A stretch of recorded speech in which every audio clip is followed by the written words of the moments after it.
इस कार्यक्रम के पुण्यार्चक हैं श्री आदिनाथ दिगंबर जैन चंद्रोदय तीर्थ क्षेत्र चांदखेड़ी खानपुर जिला झालावाड़ राजस्थान।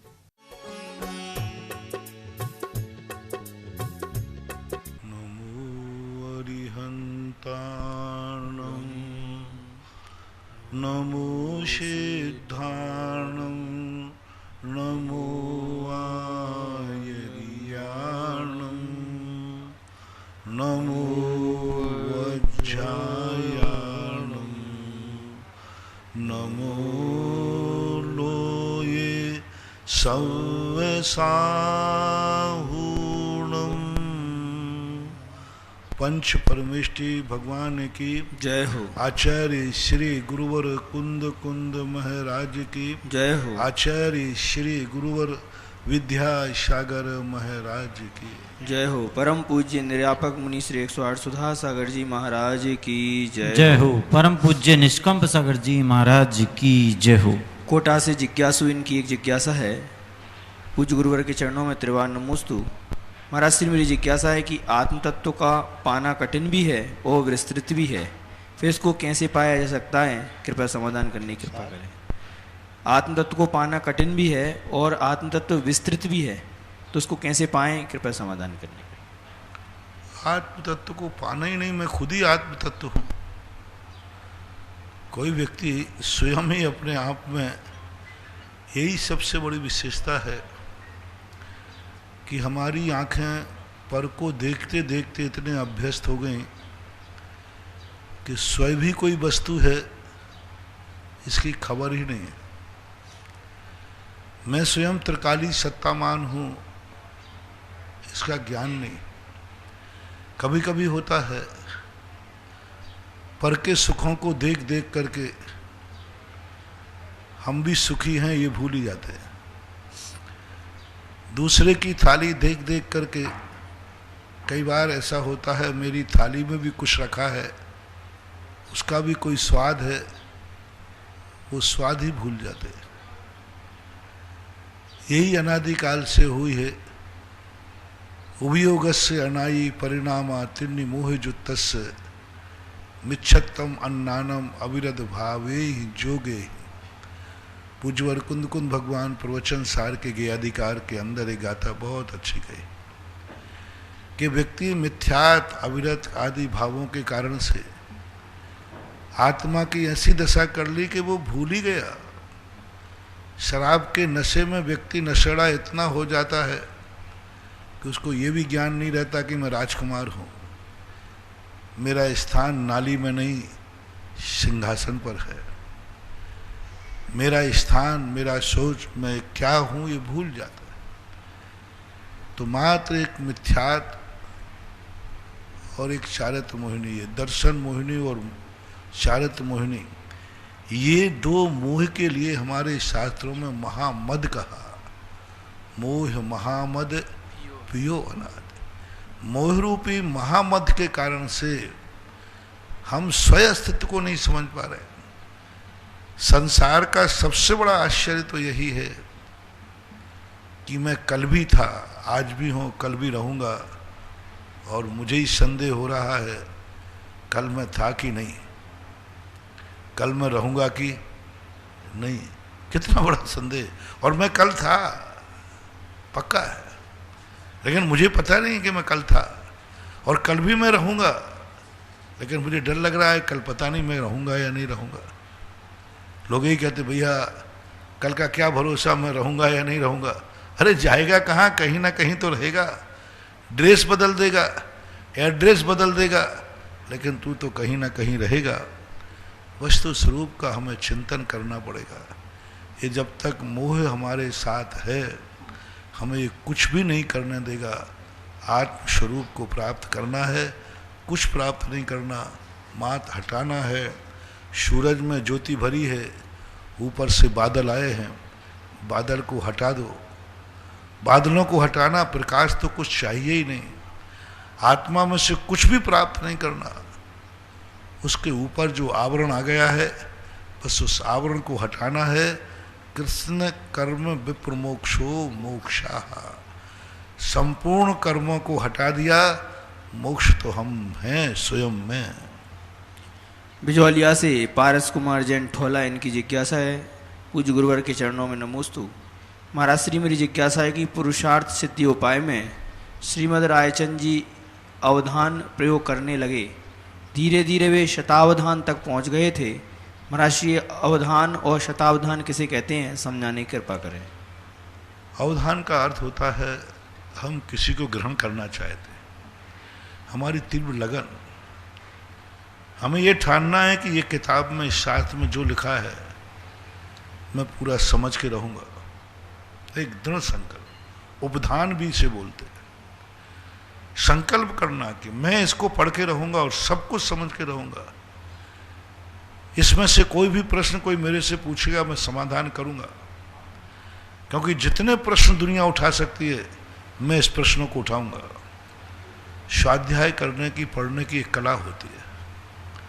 जो अच्छे वकील होते हैं वे जब ला की किताब पढ़ते हैं तो स्वयं दृष्टि से नहीं पढ़ते, वो क्या पढ़ते हैं, इसी किताब को मेरा दुश्मन वकील भी पढ़ रहा है, वो यहाँ क्या पढ़ रहा है। देखना कितनी बड़ी बात है। वकील किताब पढ़ रहा है, वो ये नहीं पढ़ रहा है कि इस किताब में क्या लिखा है, वो ये नहीं कर रहा है कि इस किताब में मैं क्या अर्थ निकाल रहा हूँ। वो पढ़ते समय तुरंत सोच रहा है मेरा जो एंटी वकील है वो यहाँ क्या अर्थ निकालेगा, कैसा अर्थ निकालेगा, कितने प्रश्न करेगा, कितने आर्कू करेगा, इतना प्रश्न उठाएगा, इसका जवाब है। हमें भी स्वाध्याय करते समय ये देखना है कि संसार का कोई भी व्यक्ति कोई भी प्रश्न करेगा, कितने प्रश्न कर सकते हैं आकर। जल्दी आगे बढ़ो मत स्वाध्याय में। नमः श्री वर्धमानाय निर्धूत कल्लात्मने शालों का नाम त्रिलोक का नाम यद विद्या दर्पणाए थे। इसमें कितने प्रश्न उठ सकते हैं, कितने प्रश्न उठते हैं। तत्वार सूत्र की टीका में मंगलाचरण में 116 कारिकाएं लिख डाली, कितने प्रश्न उठ सकते हैं। नमा के ऊपर कितने प्रश्न उठ सकते हैं। नमा श्री वर्धमानाय, अब रुक जाओ यहाँ, पढ़ो मत आगे ज्यादा। पहले नमः के ऊपर हमने बोला नमस्कार करो, नमस्कार करो, टेक टू ऑर्डर। अब इस सभा में बैठे हुए कितने लोग मेरे इस आदेश को क्या क्या सोचेंगे, क्यों करूं, किसे करूं, किसे करूं। महाराज की कोई दादागिरी है, नमस्कार करो, किसको करूं। और ऐसे ही थोड़ी मेरी मुंडी कि महाराज ने कह दिया तो नमस्कार कर लूं। अब पूरी सभा में से जो हमने आदर दिया, हमेशा वक्ता को हमेशा सोचना चाहिए मैं देख रहा हूं, मेरे इस वस्तु को इधर देखते समय इन लोगों में कितने विकल्प उठेंगे, मैं इधर देख रहा हूं। अब मुझे ये सोचना है मुझे कितने देख रहे हैं। मैं तो इधर देख रहा हूं, लेकिन मुझे कितने देख रहे हैं, और मेरे इधर देखने से ये लोग क्या क्या सोचेंगे। मैं पढ़ रहा हूं, मैं बोल रहा हूं, मैं चल रहा हूं, मेरे चलने से जो इतने लोग मेरी चाल को देख रहे हैं, कितने लोग क्या क्या छोड़ देख रहे होंगे। ये एक कला होती है, यह सबसे पहले हमें समझना जरूरी है। और यह यदि हमें समझ में आ गया तो फिर सारी दुनिया का सब कुछ हमारे पास रहता है, हम समझ सकते हैं। हमें सबसे पहले बाधक कारणों को समझना है। हम लक्ष्य को समझ जाते हैं, वो लक्ष्य बहुत अच्छा है, बहुत बढ़िया है। चौलेश्वर पारसनाथ भगवान की मूर्ति बहुत अच्छी है, बहुत बढ़िया है, वो तो सब ठीक है, तो पहुंचो ना वहां, वो भी ठीक है। बाधक कारण क्या है। हमारी जिंदगी में कितने लोग कार्य करते समय कौन कौन बाधक बनेगा, उन बाधकों को हटाने के लिए सबसे ज्यादा एनर्जी लगाना पड़ती है। मैंने एक दिन कहा था ना, कार्य करना तो बाएं हाथ का खेल है, कोई कार्य कठिन नहीं है। सबसे ज्यादा कठिन है जो वहां बाधक बैठा हुआ है, उसको हटाना कठिन है। बाधक कारणों को हटाना कठिन। अब बाधक कारण कितने हैं उनको समझो पहले, और उन बाधक कारणों को समझे बिना अपन कार्य करने चले जाते हैं, बाधक पीछे से आकर हमारे ऊपर वार कर देता है, हम फेल हो जाते हैं। इसलिए सबसे पहले बाधक कारण को समझना बहुत ताकत लगती है, बहुत एनर्जी खर्च होती है, बहुत बहुत कठिनाई पड़ती है। और एक बार बाधक कारण हट गया फिर कार्य सिद्ध करने में तो कोई दिक्कत है ही नहीं। भोपाल से महक जैन, इनकी जिज्ञासा है, पूज्य महाराज श्री के चरणों में नमोस्तु। महाराज श्री, मेरी जिज्ञासा है कि मोक्ष जाने के बाद भगवान को कैसा महसूस होता है? क्या वो वहाँ से हमें देखते हैं और हमारे कर्मों का हिसाब किताब भी वही करते हैं क्या? कृपया समाधान। वे मुनि बनकर भगवान नहीं बने हैं, वे मुनि बन के बने। जब वे पृथ्वी पर थे तब तुम्हारा हिसाब नहीं रखते थे, अब भगवान बनने के बाद क्या खा के हिसाब रखेंगे? यही उन्होंने हिसाब नहीं रखा। उन्होंने उन्हीं का हिसाब किताब नहीं रखा जिन्होंने जन्म दिया, उन्हीं का हिसाब नहीं किताब रखा जो जिनके साथ रहे, उन्हीं का हिसाब किताब नहीं रखते जो भक्त हैं उनके, वो उन्हीं का हिसाब किताब नहीं रखते, वो स्वयं का ही हिसाब किताब नहीं रखते। उनके पास ना हिसाब है और ना किताब है। वो तो तात्कालिक जीते हैं, उधारी ना लेते हैं ना उधार देते हैं। नगद जो मिलता है नगद में जीते हैं, नगद ही देते हैं और नगद ही लेते हैं। उधार खाता तो है ही नहीं, मुनि महाराज उधार खाता नहीं जीते। कुंद कुंद भगवान ने बहुत अच्छा कहा मुनियों के लिए, जो वेददि वेदिज्यदि समये समये विनश्यदे उहियम तम जान गोदुनानी उभयम अभी नकं खदि कयावी। जो मिट गया वो मिट गया, जो वेददि वेदिज्यदि समये समये विनश्यदे उहियम, वहां दोनों उभयम अभी नकं खयावी। ना अतीत की स्मृति ना अनागत की अपेक्षा, भोगोपभोग मिलने पर भी उपेक्षा, ये होता है। कटनी से, और उनका सुख तो अपन कह ही नहीं सकते अतुलनीय, क्योंकि उनका सुख अनुपमेय है, अलौकिक है, कोई उपमा दी ही नहीं जा सकती। पूज्यपाद स्वामी स्वर्गों के सुख बताने में भी कह दिया, स्वर्गीय सुख कैसे हैं? स्वर्ग के सुख जैसे हैं। मोक्ष का सुख कैसा है? मोक्ष जैसा है।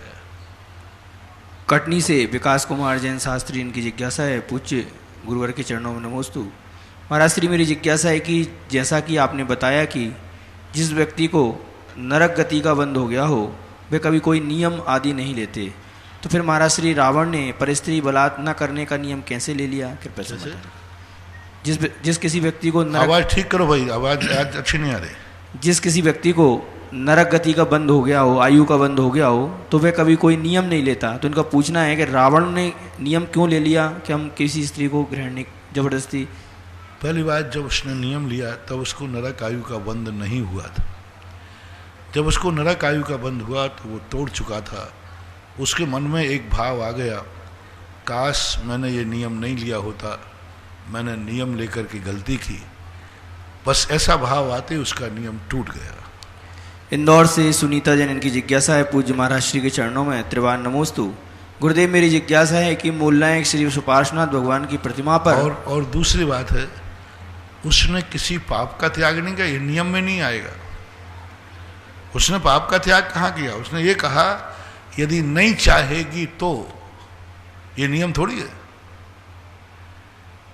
यदि कोई चाहेगा मैं पूछ के मारूंगा किसी को कि भाई मैं मार रहा हूं, तुझे तेरी अनुमति होगी तो मार डालूंगा, तो हिंसा का त्याग कहाँ हुआ? किसी व्यक्ति ने ऐसा नियम लिया कि मैं किसी का मर्डर करूंगा तो पूछ के करूंगा, उससे हाँ कहलवा दूंगा। तो पूछ करके यदि मर्डर कर रहा है तो क्या इसकी अहिंसा मानी जाएगी? पूछ कर रहा है, बिना पूछे नहीं करेगा। पहले पूछेगा कि भाई मैं मार रहा हूं तो मरना चाहते हो क्या? अरे चाहे वो अनुमति देवे या नहीं देवे, तुम्हारा तो मारने का भाव है ना। तुम्हारा क्या भाव? मारने का भाव। इसी प्रकार किसी ने कहा कि मैं झूठ बोलूंगा, उससे पूछ लूंगा, यदि वो अनुमति देगा तो झूठ होगा, तो क्या झूठ सत्य हो गया? इसी प्रकार उसने कहा कि मैं ऐसे नहीं, कोई स्त्री नहीं चाहेगी तो नहीं, चाहेगी तो मैं किसी को भी उठा लूंगा, चाहेगी तो मैं किसी के साथ कुछ भी करूं। तो उसने पाप का त्याग कहां किया? परिग्रह पूछ के ले लूंगा। बहुत बहुत बहुत बढ़िया, बहुत अच्छा प्रसंग आ गया। परिग्रह यदि पूछ करके लिया जाए तो परिग्रह नहीं आएगा। पूछ कर लूंगा मैं आपसे, ऐसी बात नहीं। अब मैं पूछ लूंगा, यदि आप मुझे आपके मकान की रजिस्ट्री मेरे नाम खुशी खुशी करो, मैं नियम ले रहा हूं, कोई व्यक्ति खुशी खुशी कोई चीज मुझे देगा तो मैं लूंगा। अब किसी ने मुझे गाड़ी दी, महाराज जी मैं खुशी खुशी गाड़ी दे रहा हूं, तो मेरे परिग्रह त्याग माना जाएगा या नहीं? नहीं माना जाएगा। तो मैं चोरी थोड़ी कर रहा हूं, वो सामने वाला दे रहा है। आपका परिग्रह प्रमाण है, और परिग्रह प्रमाण के बाद आप कह रहे हो मैं एक नियम लेता हूं महाराज जी, कोई खुशी खुशी मुझे देगा, महाराज जी मैं गुटखा का त्याग करता हूं, लेकिन कोई खिलाएगा तो मैं खाऊंगा नहीं, लेकिन कोई खिलाएगा तो, कोई शराब पिलाएगा तो मैं वैसे नहीं पीऊंगा, लेकिन मैं पिलाएगा तो पी लूंगा, तो क्या ये शराब का त्यागी माना जाएगा? इसी प्रकार रावण का नियम कहां था? उसका नियम यही था कि मैं शराब पीऊंगा नहीं, कोई पिलाएगा तो पी लूंगा, गुटखा खिलाएगा तो खा लूंगा। ऐसा प्रकार का आप इसको, बहुत अच्छा प्रसंग है, बहुत बार मैं भी इस प्रसंग के संबंध में यही जवाब दिया, आज पहली बार ये जवाब आया। रावण का कोई नियम ही नहीं था। जैसे मैंने आपसे पूछा कि एक व्यक्ति ने कहा मैं शराब पीऊंगा नहीं, पिलाएगा तो पी लूंगा, तो क्या शराब के त्यागी में आएगा? नहीं आएगा। ऐसे सब में लगा देना, यदि कोई मरना चाहेगा तो मैं मार डालूंगा, वो मरना चाह रहा तो मैंने मार डाला। यदि कोई ने किस में कहे कि भाई तुमने इसको क्यों मारा, बोले उसी ने खुद कहा था मुझे मार डालो, तो मैंने मार डाला, इस पर कौन सी धारा चलेगी? उसने कहा था मार डालो तो मैंने मार डाला, तो भी वो हिंसक की कोटि में ही आएगा। इसलिए आज सारे लोगों से कहना है रावण का नियम ही नहीं था, क्योंकि उसने नियम ऐसा लिया जो नियम की कोटि में आता ही नहीं है।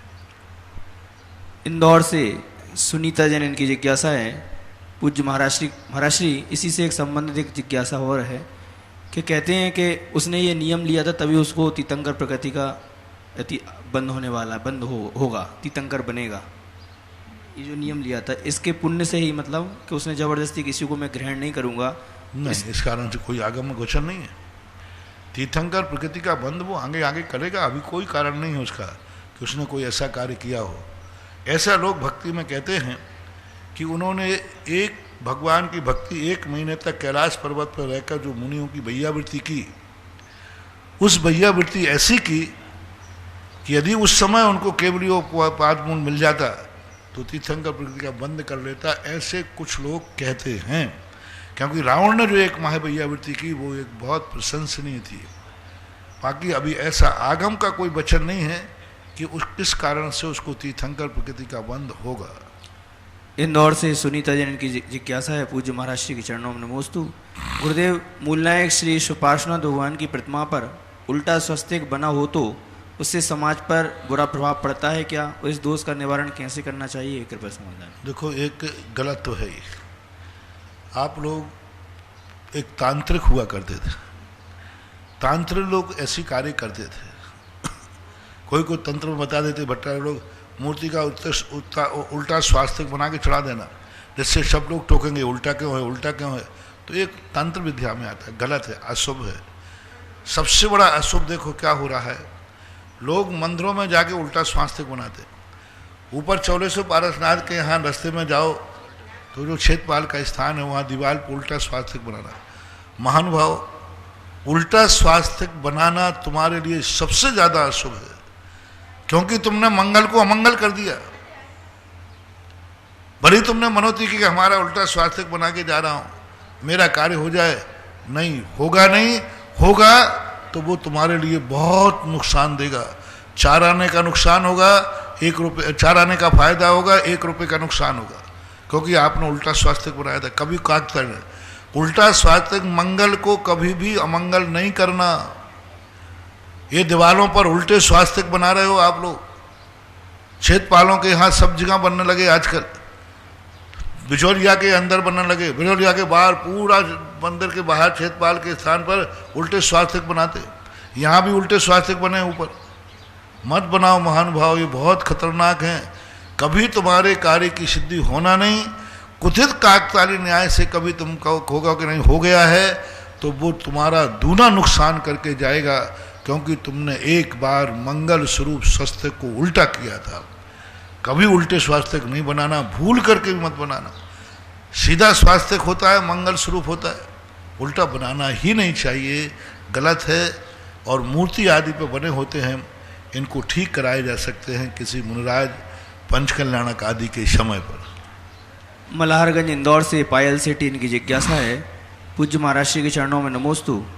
महाराज श्री, मेरी जिज्ञासा है, मेरी भावना में एक लाइन आती है, इति विहिति व्यापे नहीं जग में, वृष्टि समय पर हुआ करें, धर्मनिष्ठ होकर राजा भी न्याय प्रजा का किया करें। महाराज श्री, बीती का मतलब तो वह होगा, लेकिन इस लाइन में इति का मतलब क्या है, कृपया समाधान करने की कृपा करें। इति भीति, इति बोलते महामारी, बीमारी आदि, अकाल आदि।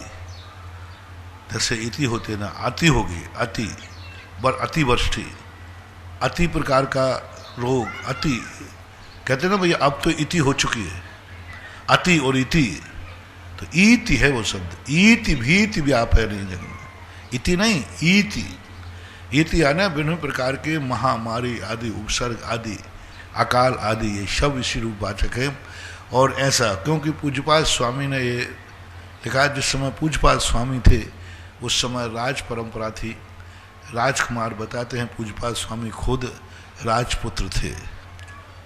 आष्टा से श्रीमती चंदा जैन की जिज्ञासा है, मेरे आराध्य गुरुदेव के चरणों में त्रिवार नमोस्तु। महाराज श्री, मेरी जिज्ञासा है, तपस्या आदि से कर्म समय से पूर्व अपना फल कैसे देते हैं, उदाहरण के माध्यम से समझाने की कृपा करें। शास्त्रों में आया, अभी इस पूज्यवर सरवार सिद्धि में ओम पूज्यपाद स्वामी ने लिखा, औपक्रम। औपक्रम यानी जैसे आजकल तो तुम देख लो ना, कच्चे केलों पर पाउडर डाल देते हैं, पक जाते हैं। आमों को पका लेते, कच्चे आम तोड़ के लाते, कुछ दिन बाद पक जाते हैं। पहले भूसे आदि, पाल आदि में रख देते थे। तो किसी भी वस्तु का समय से पकना और समय के पूर्व किसी उपक्रम के द्वारा पका लेना, ऐसे ही कर्म हैं। अपने आप जो कर्म आते हैं वो आते हैं, लेकिन ज्ञानी व्यक्ति उद्यम करके, तप आदि करके उन कर्मों को अकाल में पका लेते हैं।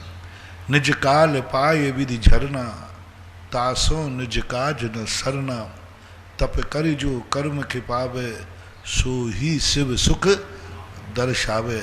अपने समय पर जो कर्म खिपते हैं उनसे कोई काम चलने वाला नहीं है।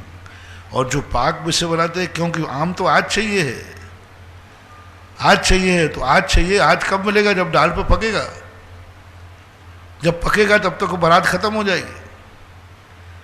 और आम पकाने वाला आम जिस समय चाहिए उस समय मिल जाता है। तो कर्मों को खिपाने की आज हम में ताकत है।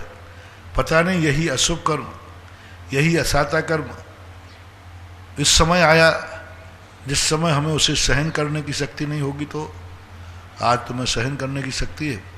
थोड़ा बहुत अशुभ कर्म का उदय आ जाएगा, असाता कर्म का उदय आ जाएगा, अभी मैं सहन कर सकता हूँ। बुद्धि ठिकाने पर है, शरीर में बल है, समझने की कोशिश है। और कहीं ये कर्म मेरे उस समय आए जिस समय मन भी क्षीण, वचन भी क्षीण, काया भी क्षीण हो जाएगी, तो उस समय हम कैसे सहन करेंगे। इसलिए ज्ञानी व्यक्ति कहता है, जब लो झटत निज हित करो, जब लो न रोग जरा गहे, तब लो झटत निज हित करो। जब तक रोग और जरा, बुढ़ापा हमें न घेर लेवे, उसके पहले जल्दी जल्दी अपना हित कर लो, कर्मों की निर्जरा कर लो। जो धर्म आज करना है आज कर लो, कल नहीं कर पाओगे। कल धीरे धीरे सब कुछ पता नहीं क्या होता जाएगा, हम करने के लायक ही नहीं रहेंगे। पाप भी जिस जवानी में होता है, धर्म भी उसी जवानी में कर लो। जितना करना है कर लो, कल के भरोसे मत छोड़ो, क्योंकि कल हमारा जो आज है वो कल इससे कम होना है। धीरे धीरे हमारा आयु, हमारा बल, हमारी शक्ति, हमारा जोश खत्म होता जाता है। आज जो आप में जोश है, आप खुद देख लीजिए, आज से आपके 10 साल पहले आप में जो जोश था, मन में, तन में, वचन में, वो क्या आज है? और जो आज है वो कल रहने वाला नहीं है। अपना जब कुछ मन वचन काया का जो जोश है वो धीरे धीरे स्वतः प्रकृति अपने आप सीधे सीधे ठंडा करती जाएगी। जब तक अपना है तब तक अपना कार्य साध लेना चाहिए। प्रोफेसर कॉलोनी भोपाल से सिद्धार्थ जैन की जिज्ञासा है, मेरे इष्ट गुरुदेव के श्री चरणों में त्रिवान नमोस्तु।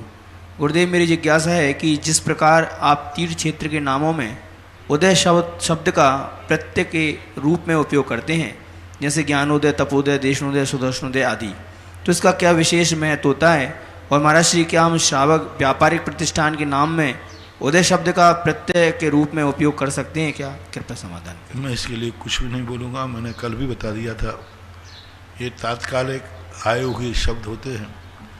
तात्कालिक जो समय एनर्जी, जो समय वातावरण, उस समय जो भाव होते हैं, उनके द्वारा कौन सा शब्द फिट बैठता है वो लग जाता है। रही बात उदय की, तो उदय एक अच्छा शब्द है।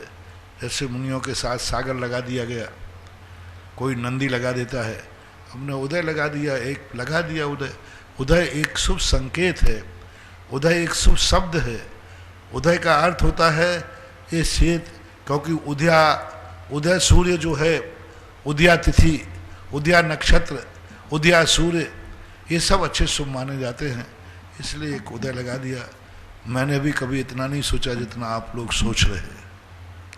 हरदा से रूपेश जैन की जिज्ञासा है, पूज्य महाराज श्री के चरणों में नमोस्तु।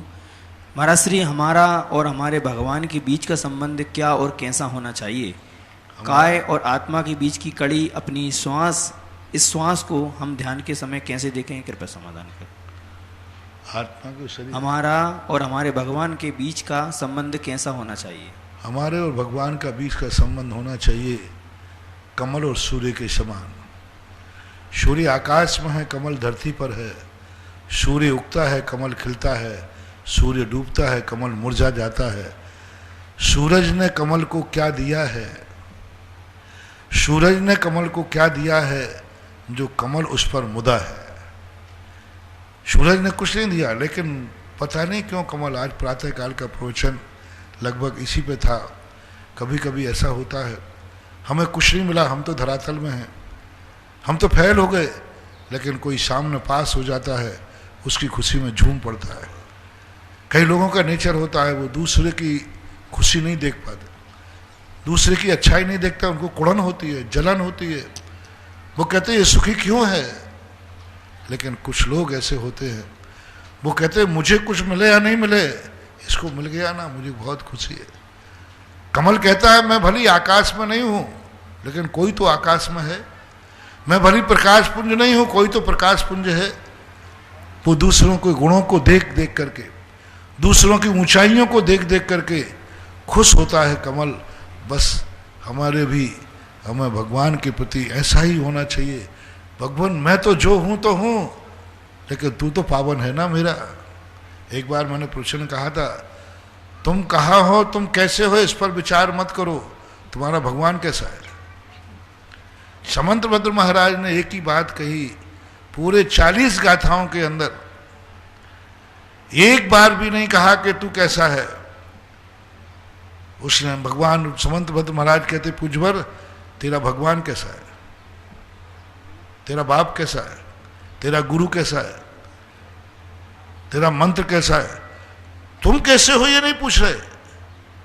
तू बता तू कैसा है, तेरे विचार कैसे हैं, अच्छे हैं कि बुरे हैं, क्या खाता है क्या पीता, कुछ नहीं पूछा। उन्होंने तो सबसे पहले पूछा तेरा भगवान कैसा है। बस भगवान को पहचानो। तो ऐसी कुछ लोगों की आदत होती है, भगवान अपन को चोखा मिल जाए, भगवान अपन को मिल जाए, बस एक ही आनंद, भगवान मैं कैसा हूँ इसका मुझे गम नहीं है, मेरा भगवान चोखा है इसकी खुशी मुझे है। इसको बोलते भक्ति, इसको बोलते भक्ति। मैं तो पतित हूँ, मेरे अवगुण न चितारो, मैं तो जो हूँ तो हूँ, लेकिन मैं आनंद इसलिए हो रहा हूँ कि मेरा भगवान बहुत पावन है। मैं क्या हूँ मुझे इसका गम नहीं है, मेरा गुरु महान है इसकी खुशी है। मेरा गुरु महान है। आज प्रातःकाल प्रवचन में मेरा यही था, गुणशो प्रमोदम। तो ऐसी भक्ति कहलाती है जब मेरे पास कुछ भी नहीं है और सामने के गुणों को देख करके, सुन करके आनंद से ऐसा उछलता है आत्मा कि इसको भक्ति बोलते हैं। ये संबंध होना चाहिए भगवान और भक्त का। परम पूज्य आचार्य गुरुदेव श्री विद्यासागर जी महाराज के आज्ञानुवर्ती शिष्य निर्यापक श्रवण मुनि पुंगव श्री सदा सागर जी महाराज के मुखारविंद से चलने वाली जिज्ञासा समाधान में भेजने वाले भक्तगण ऑनलाइन सुधा कलश चैनल के माध्यम से, जिनवाणी चैनल के माध्यम से जिज्ञासा भेजने वाले, सुनने वाले, देखने वाले, उन सभी भक्तगणों की ओर से गुरुवर के चरणों में त्रिवार नमोस्तु नमोस्तु नमोस्तु।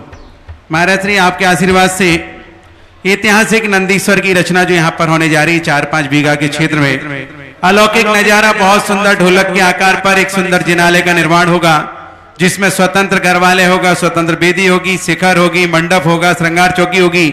उस परिवार को बैठने की सुविधा भी जहां पर होगी, जहां बैठ करके पूजा विधान अभिषेक कर सकते हैं।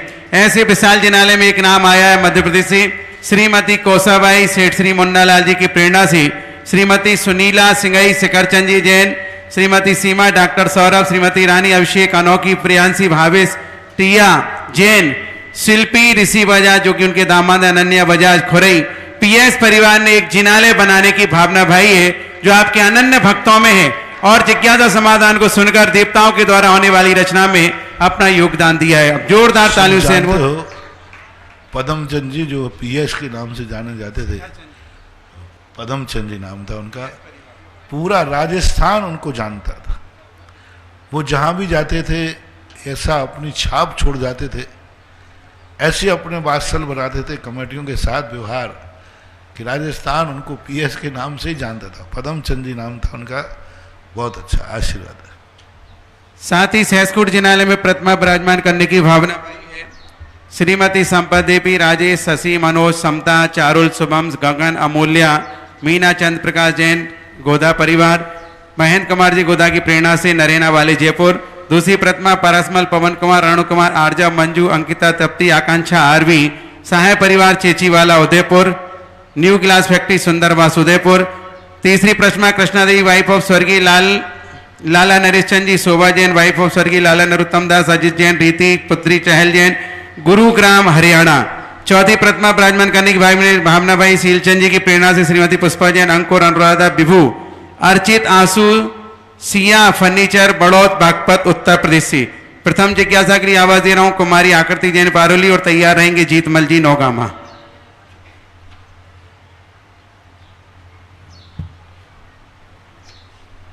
जीतमल जी बोलिए।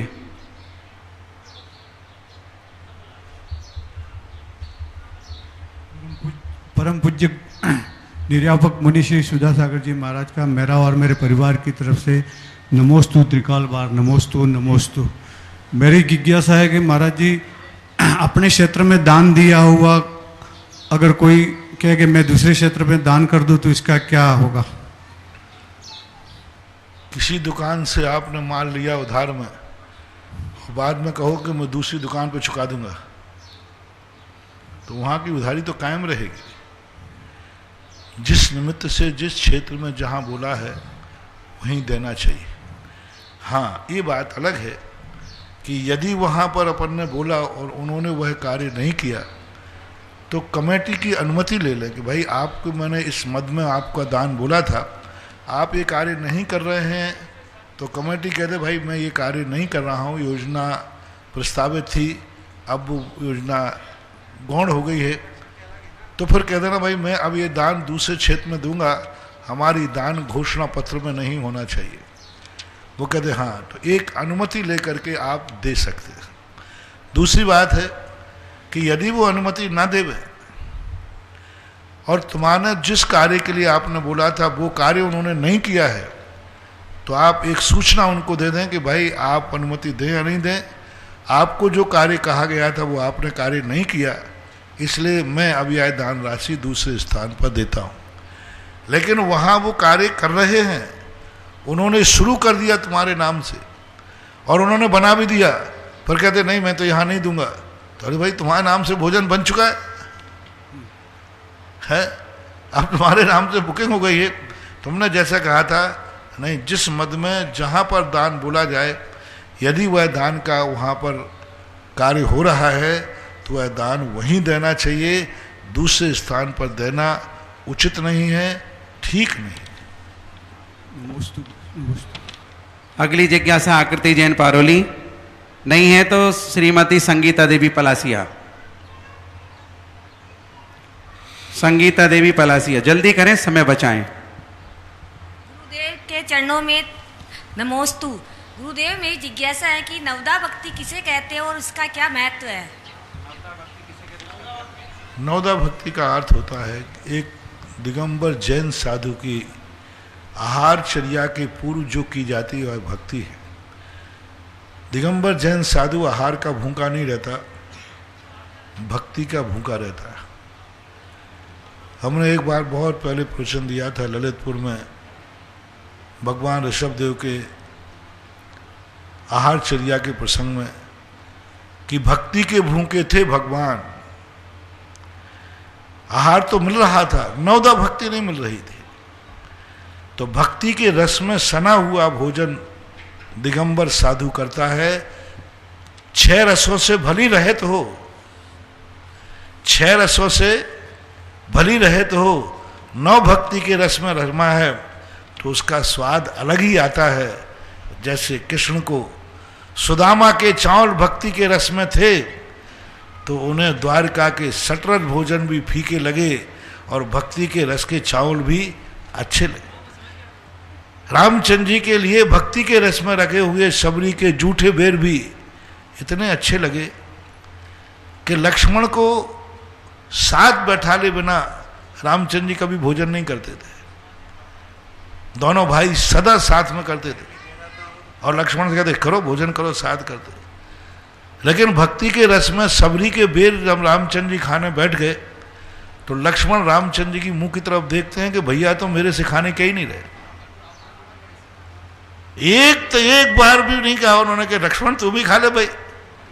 यानी वो भक्ति के रस के बेरों में ऐसा स्वाद आ गया कि वे अपने भाई को भी भूल गए कि बाजू में लक्ष्मण भी बैठा है। तो भक्ति का रस एक ऐसा रस होता है, भक्ति के रस में एनर्जी होती है, ताकत होती है। हम लोग आहार के माध्यम से जीवित नहीं रहते, हम लोग रहते हैं जो आप भक्ति रस उसमें मिलाते हैं उससे हमारे 24 घंटे चलते हैं। एक टाइम आहार भोजन पानी में गर्मी में निकालना बहुत कठिन है, कितने भी पी लें पेट भरे तो पिएंगे, लेकिन फिर भी 24 घंटे चलते हैं क्योंकि भक्ति का प्याला, भक्ति का रस उसमें रहता है। इसलिए महावीर स्वामी ने जैन दर्शन बनाई कि हे श्रमण, हे श्रावक, महाराज को तुम क्या दे पाओगे क्या ले पाएंगे वो तो मैं कुछ नहीं कह सकता हूं, लेकिन तुम भक्ति का रस ऐसा देना कि वे कुछ भी ना लें तो उनको सारे टॉनिक मिल जाएं। इसलिए नवदा भक्ति का रस उनको दिया जाता है। ये रूढ़ परंपरा दिगंबर जैन मुनि की आहारचर्या की पहचान है। संसार में और कहीं भी यह आहार नवदा भक्ति की परंपरा नहीं है, ओनली दिगंबर जैनियों में ही मात्र परंपरा, आदर्श परंपरा है, नवदा भक्ति कहलाती है। पड़गहन करना, मन शुद्धि, वचन शुद्धि, काय शुद्धि, आहार जल शुद्ध है, इस प्रकार बोलना, पड़गहन करना, प्रदक्षिणा करना, पूजन करना, पाद प्रक्षालन करना, ये सब उसी के अंग हैं। आकृति जैन। नमोस्तु महाराज जी, मेरा प्रश्न ये है कि आत्मा पाप कितने होते हैं? आत्मा पाप नहीं, पाप कितने होते हैं? क्या पाप कितने होते हैं? पाप होते हैं हिंसा करना। हिंसा करने का अर्थ है किसी चींटी पर पैर रख देना, मक्खी तेरे नाक में घुस रही हो मार देना, मक्खी को देखकर मारना, ये हिंसा कहलाती है। झूठ बोलना, मम्मी से कोई चीज़ छुपा लेना, मम्मी ने कहा तूने ऐसा किया, नहीं किया, ये झूठ कहलाता है। चोरी कहलाती है कोई वस्तु चुरा लेना, और कोई वस्तु अच्छी लग रही है तो उसको मना करने पर भी खाना, और परिग्रह को जोड़ना, हिंसा, झूठ, चोरी, कुशील और परिग्रह, ये पंच पाप कहलाते हैं। संजय जैन नौगामा तैयार रहेंगे। एक और सहस्कूट जिनालय हेतु जो प्रत्येक मंजिल में 10 मंजिलों तक 4-4 बड़ी बड़ी विशाल प्रतिमाएं विराजमान होंगी, उस विशाल प्रतिमा में एक 7 कलश के माध्यम से 7 कलश 51 श्रीफल के माध्यम से प्रतिमा मंजू देवी, शांतिलाल, प्रीति, रवि कुमार, रेखा, अभिषेक, जैनिस, तथांसी, पूर्वांशी पांड्या जैन अमलदा वाले भीलवाड़ा, साथ ही इन्होंने 1,11,000 रुपए की राशि देकर के तीर्थ रक्षक बनने की भी स्वीकृति दी है। जोरदार तालियों के साथ अनुमोदना। संजय नौगामा आगे तैयार रहेंगी। सृष्टि जैन पलासिया। महाराज श्री के चरणों में 3 बार नमोस्तु नमोस्तु नमोस्तु। महाराज श्री भरत क्षेत्र में चतुर्थ काल में शलाका पुरुषों की संख्या और विदेश क्षेत्रों में शलाका पुरुषों की संख्या एक ही होती है या अलग अलग होती है?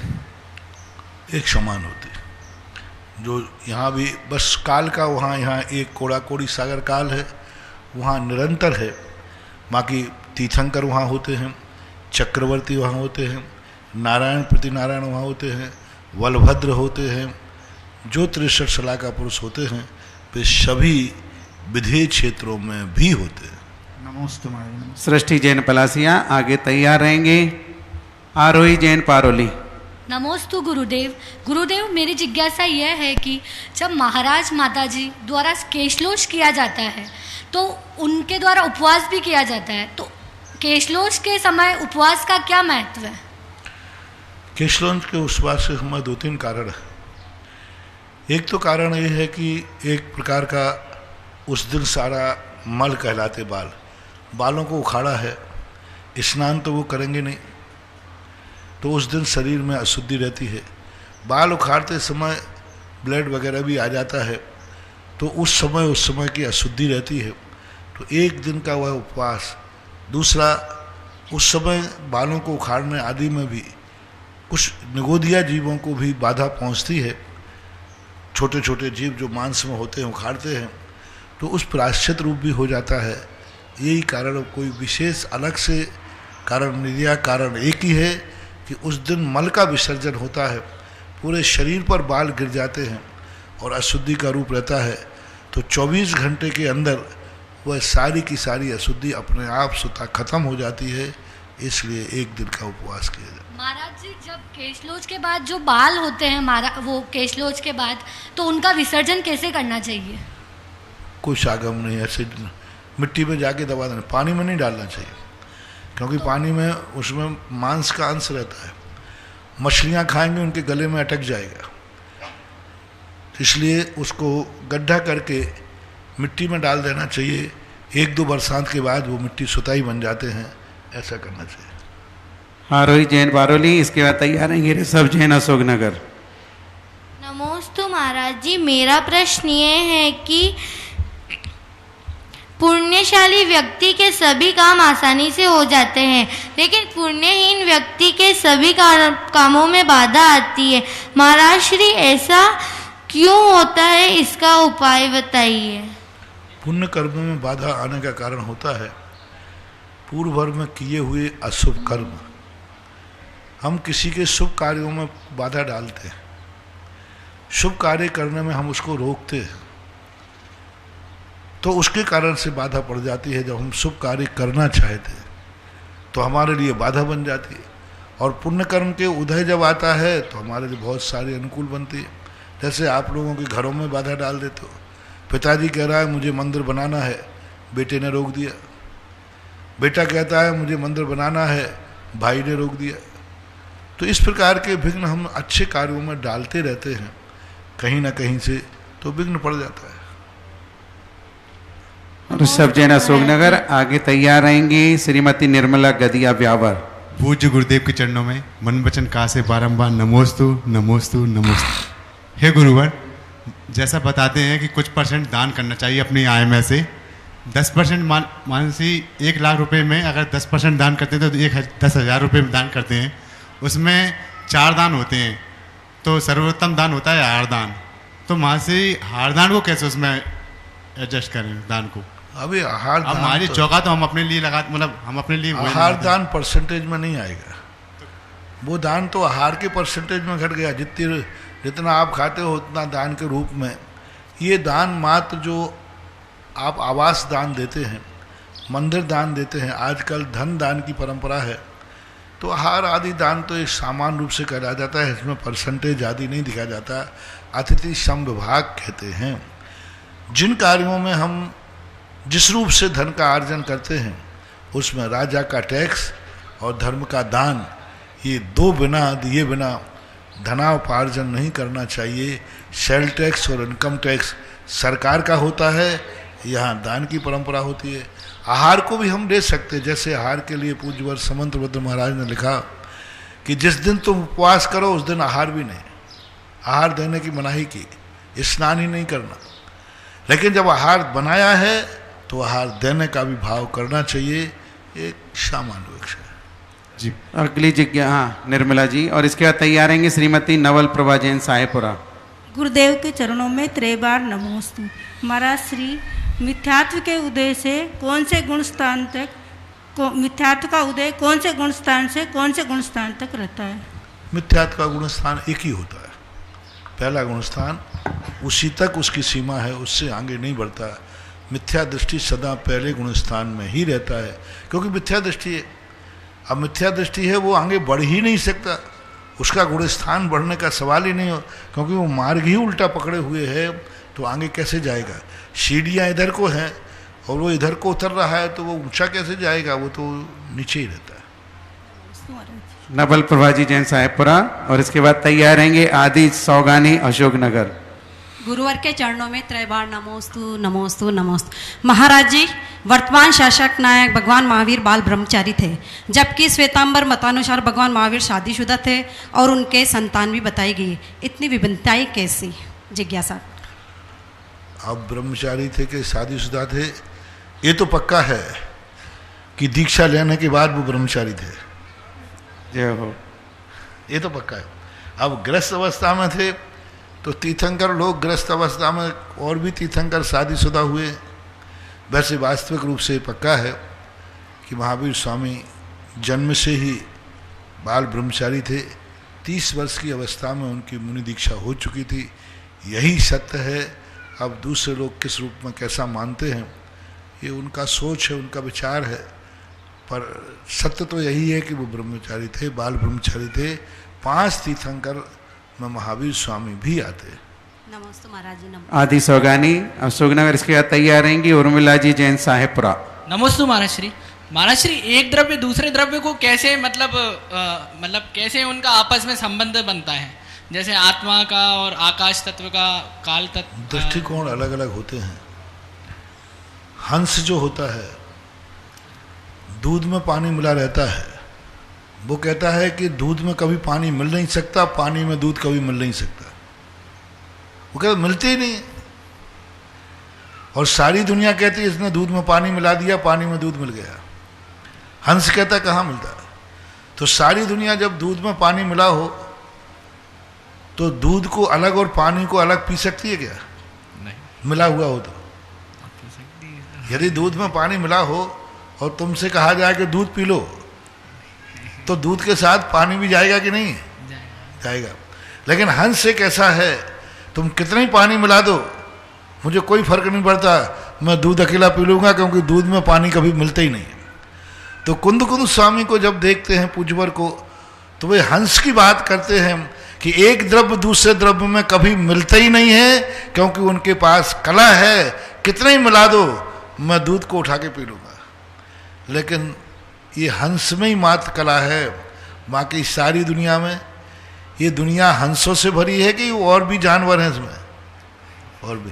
तो सब दुनिया के लिए जब देखते हैं तो उनके साथ अन्य जिनवाणी के अनुसार अपन जब देखते हैं तो उनका संश्लेष संबंध होता है, निमित्त नैमित्तिक संबंध होता है। एक वस्तु दूसरे वस्तु में परिणमन तो नहीं करती, लेकिन एक वस्तु दूसरे वस्तु को प्रभावित करती है। अग्नि कभी जल में प्रवेश नहीं कर सकती, लेकिन अग्नि जल को गर्म कर सकती है। अग्नि को कभी भी अग्नि जल को अग्नि नहीं बना पाएगी, कितने प्रयास करें, अग्नि कभी जल नहीं बनेगा, जल कभी अग्नि नहीं बनेगा। लेकिन अग्नि जल को गर्म कर सकती है और जल अग्नि को बुझा सकता है। जल कभी अग्नि नहीं बनेगा, लेकिन अग्नि को बुझा सकता है। अग्नि कभी जल नहीं बने इसी, लेकिन जल को तपा सकते हैं। तो इसको हमारे यहाँ निमित्त नैमित्तिक संबंध बोलते हैं, और इसी के आधार पर संसार चलता है। संसार एक संबंधों का एक कहना चाहिए गठजोड़ा है। जब हमारा किसी वस्तु से संबंध होता है तो उसको देखते ही हमारे वैसे ही परिणाम होने लग जाते हैं।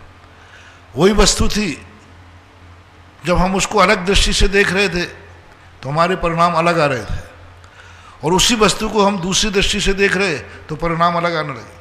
वस्तु एक ही है, वस्तु एक ही है। जो मैंने कल उदाहरण दिया था, गाड़ी वही है, हमारी गाड़ी का नंबर आपका 420 था, लेकिन वो बाद में गाड़ी नंबर लिखा 421। अब पहले हमारा था कि गाड़ी मिट गई, अब करीब वो तो मिटती रहती है मिटती रहती है। तो यही स्थिति सारे सम्मान में है।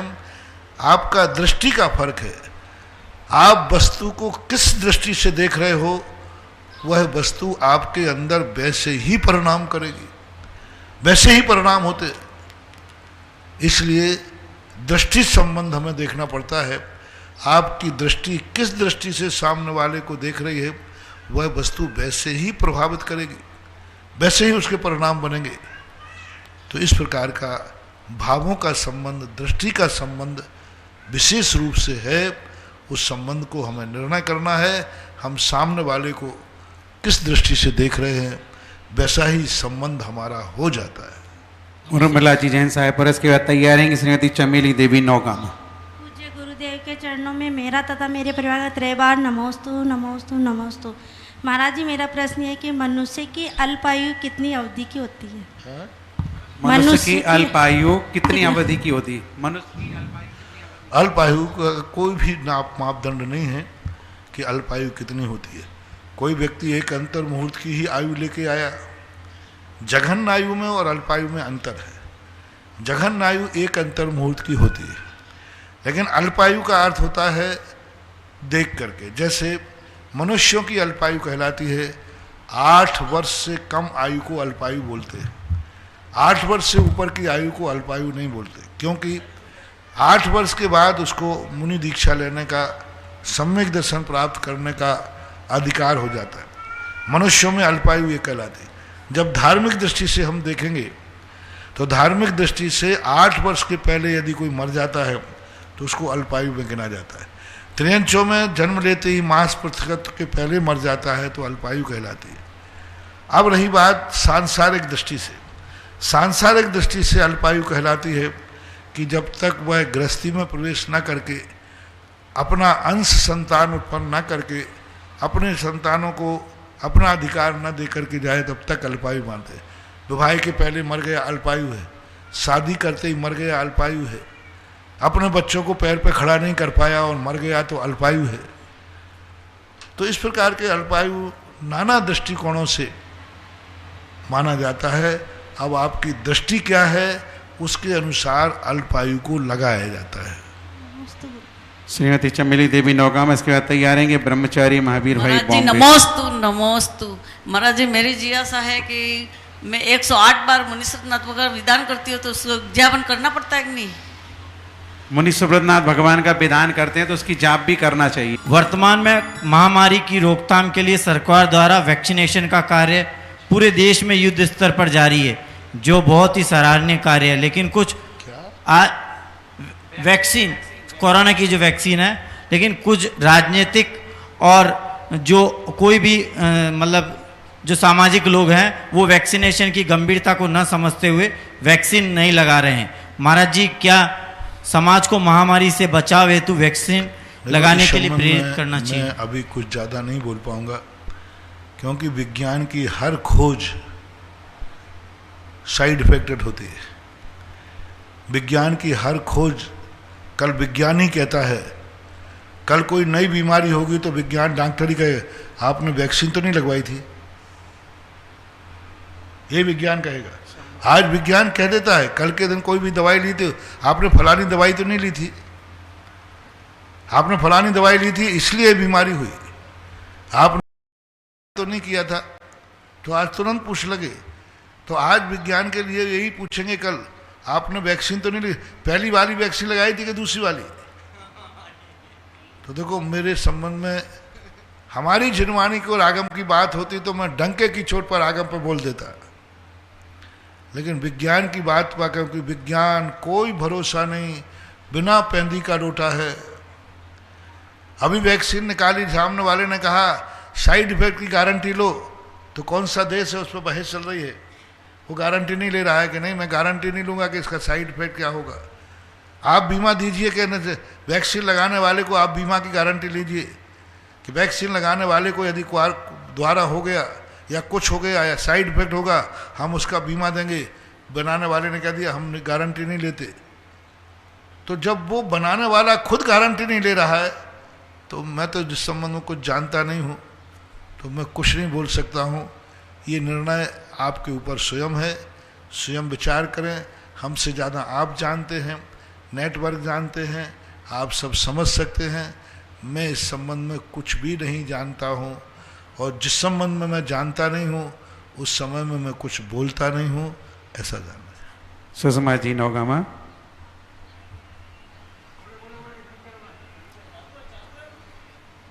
स्विच बंद कर दिया होगा, दूसरा दे दो, दूसरा दे दो, वो दूसरा माइक। नमोस्तु महाराज जी। कोरोना वायरस से जो भी पीड़ित है उनकी तरफ से नमोस्तु और वो स्वस्थ हो जाए और आपके चरणों में आभार व्यक्त करने के लिए मेरा प्रश्न है कि मूल नायक भगवान और विधि नायक भगवान में क्या अंतर है और जैन धर्म के जो झंडा होता है जो घर में लगाया जाता है उसका रंग कैसा होना चाहिए, किस आकार का होना चाहिए और किस दिशा में होना चाहिए। नमोस्तु नमोस्तु नमोस्तु। पहला प्रश्न क्या झंडे के विधि नायक और मूल नायक में अंतर? विधि नायक और मूल नायक अपने आप में अलग अंतर है। विधि नायक एक पंचकल्याणक के राजा होते हैं, पंचकर्णक की क्रियाएं उनमें की जाती हैं। मूल नायक जो हैं मंदिर के जीवन पर्यंत के लिए वो समाज के अधिष्ठाता होते हैं, इष्ट देव होते हैं। वे सारी समाज को देख करके उन पर विचार किया जाता है। दोनों का एक अलग अलग मूल्यांकन होता है।